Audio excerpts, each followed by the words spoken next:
Heartbreak feels like a physical wound, doesn't it? It's a pain that seems to seep into every part of you. It's a gut punch, a wave of sadness that creeps up when you least expect it. It's like carrying a heavy load that no one else can see, but you can certainly feel. It's an emotional turmoil that doesn't just sting your heart, but takes a toll on your body and mind too. It's the taste of your morning coffee that suddenly seems bitter, the way your favorite song now sounds like a sad symphony. It's waking up in the middle of the night reaching for someone who's no longer there. The pain of a breakup is real and it's intense. It's not just emotional, it's physical, it's mental. You might experience a loss of appetite or an insatiable hunger. You might find yourself unable to sleep, or perhaps all you want to do is sleep. Your heart might race at the thought of them, or it might feel like it's barely beating at all. You might feel a constant sense of unease, a nervous energy that you can't shake off, and mentally, oh, it's a whirlwind. Your mind might be a battlefield of memories, regrets, what-ifs, and if-onlys. A constant loop of their laughter, their touch, their voice. It's a mental tug-of-war between holding on and letting go. But here's something crucial to remember. These feelings, as overwhelming as they may be, are normal.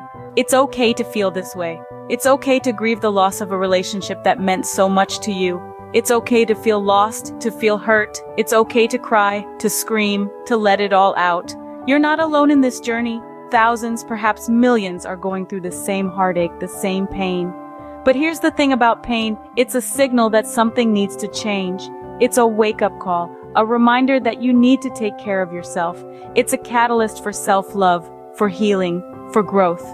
You're not alone, and it's okay to hurt. But remember, at the end of the day, it's all about how you rise from the fall. Now, more than ever, it's crucial to take care of yourself. These words may seem like a cliche, but they hold an undeniable truth, particularly when you're navigating the tumultuous waters of a breakup. Heartbreak isn't just emotional. It can take a toll on you physically and mentally as well. It's like a three-pronged attack that leaves you feeling drained and defeated.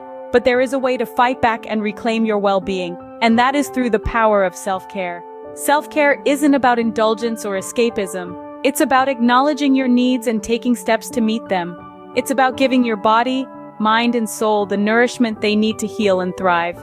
When you're going through a breakup, self-care becomes even more important. It's like a life raft that keeps you afloat amidst the stormy seas of heartbreak. Self-care can take many forms. It can be as simple as ensuring you get enough sleep, eat healthy meals, and stay active. It can also involve activities that bring you peace and joy. This could be reading a book, taking a walk in nature, practicing yoga, or even just spending time with loved ones. When you practice self-care, you're sending a powerful message to yourself and the world. You're saying, I matter, my well-being matters, and I'm committed to taking care of myself no matter what. This can have a profound impact on your healing journey. However, self-care isn't a one-time thing. It's a continuous process. It's about making small, consistent efforts every day to nurture your well-being. It's about creating a self-care routine that works for you and sticking to it even when times get tough. Remember, healing takes time. There's no rush. There's no right or wrong way to do it. What matters is that you're taking steps towards it, no matter how small, and self-care is one of the most powerful steps you can take. Self-care is not a luxury, it's a necessity, especially during times like these. So take a moment to reflect on what self-care means to you, and remember, you're worth every bit of care and love that you can give to yourself. Scene script. Let's delve into some practical self-care tips to help you navigate this tough time. First, let's talk about nourishment. A balanced diet is essential for maintaining both physical and mental health. Include a variety of fruits and vegetables in your meals, lean proteins, whole grains, and healthy fats. Stay hydrated and try to limit your intake of processed foods and sugars. Good nutrition provides the energy you need to cope with stress and can even boost your mood. Moving on, exercise is another key component of self-care. It's not just about physical fitness. Regular physical activity can help manage anxiety and depression. You don't need to run a marathon. A brisk walk around the block, a yoga session, or a dance class can do wonders for your well-being. The goal is to get your body moving and your heart pumping. Next, let's not underestimate the power of human connection. Spend time with people who lift you up. This could be family, friends, or even a supportive community group. Share your feelings if you're comfortable, but also allow yourself to enjoy their company and have fun. Laughter is a great healer. Now focus on your interests. Hobbies and activities you love can serve as a distraction and provide a sense of accomplishment. Whether it's painting, reading, gardening, or playing an instrument, immerse yourself in what makes you happy. If you don't have a hobby, perhaps it's the perfect time to discover one. Another important tip is to take time for relaxation and mindfulness. This could involve deep breathing exercises, meditation, or simply taking a few moments each day to sit quietly and focus on your breath. Mindfulness can help you stay grounded and present, rather than getting lost in thoughts of the past or worries about the future. Lastly, don't hesitate to seek professional help if you're struggling to cope. Therapists and counselors are trained to help you navigate difficult emotions and can provide tools and strategies for managing stress. Now here's a little homework. Make a list of things that make you feel better. It could be anything from a hot cup of tea to a walk in the park to a call with a dear friend. Commit to doing one thing from this list each day over the next 30 days. Remember, self-care is not selfish or indulgent. It's necessary, especially during challenging times. It's about taking care of your own needs so you can heal, grow, and eventually help others. These are just suggestions. Your self-care routine should be as unique as you are.